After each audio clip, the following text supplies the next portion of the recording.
E, Daniel, a gente vai para o nosso primeiro assunto aqui, que é falar um pouquinho sobre Estados Unidos, né? Sobre Donald Trump, que assinou hoje uma ordem executiva. Essa era uma promessa de campanha, né? E ele seguiu adiante.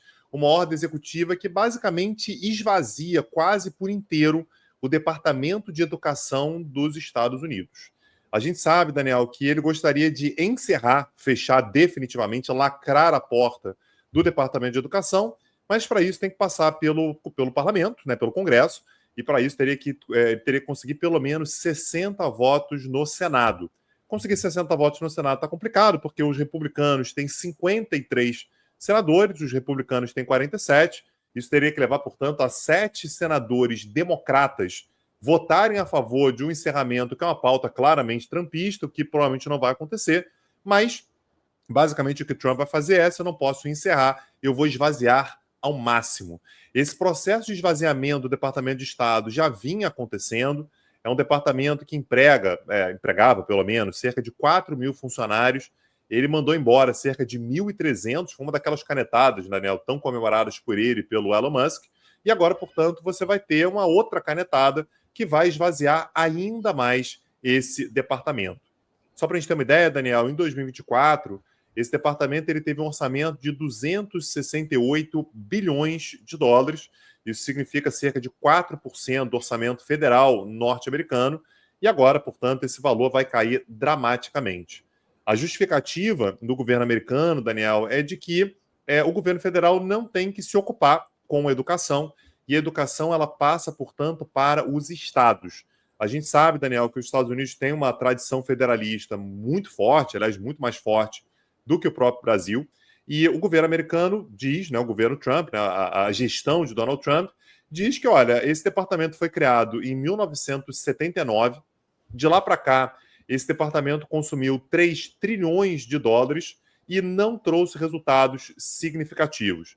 Então, a justificativa dele, né, foi isso que ele disse, é que o controle federal da educação falhou, fracassou diante de seus estudantes, pais e professores. Então, agora, Daniel, o que vai ficar nesse departamento de educação, que, como eu disse, ele continua existindo, né, formalmente ele continua existindo, são ações mínimas, né? Então, tem algumas ações que estão previstas em lei, como, por exemplo, assistência a crianças com deficiência, empréstimos estudantis. Isso não tem como acabar, mas, de qualquer maneira, foi aprovada nessa portaria, né, Daniel, nessa decisão, foi estabelecido também que nenhum programa financiado pelo departamento, pelo que resta do departamento, poderá ter qualquer tipo de relação com igualdade de gênero ou o DEI, né, que é diversidade, equidade e inclusão. Nada de gênero, nada de diversidade, equidade e inclusão poderá ser financiado daqui para frente. Mas o fato, Daniel, é que esse departamento de educação ele deixa de existir.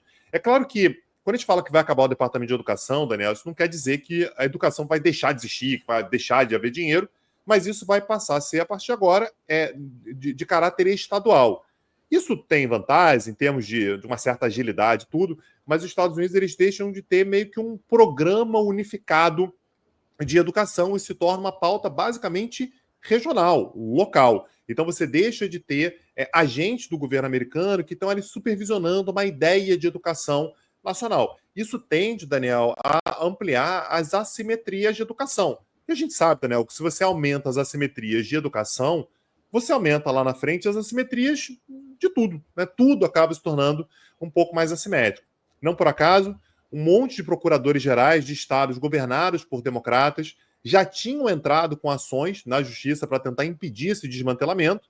Então, isso não teve uma decisão da justiça ainda, mas o fato é que o Trump está fazendo tudo aquilo que é minimamente legal. Ele não está passando dos limites, quer dizer, não está passando dos limites legais, pelo menos, mas o Departamento de Educação, Daniel, agora ele fica absolutamente irreconhecível diante daquilo que já existia, e esse, portanto, é um dos passos mais importantes nesse início de governo de todas aquelas promessas que tinham sido feitas pelo Trump e principalmente, né, que foi colocado ali o Elon Musk exatamente para levar esse projeto à frente com aquele departamento de eficiência governamental. Vamos ver até onde que isso vai, né, se outros setores vão ser levados à frente. A gente sabe que a USAID também já foi severamente desmantelada e agora é a vez do Departamento de Educação. Daniel. Aqui é importante destacar que esse Departamento de Educação, que seria o equivalente no Brasil ao Ministério da Educação, é muito, muito, muito menos relevante nos Estados Unidos do que o nosso Ministério da Educação é para o Brasil, né? Justamente pelo aspecto que você mencionou, uma boa parte, uma imensa parte da política educacional nos Estados Unidos é realizada pelos estados, eventualmente até pelos condados, né?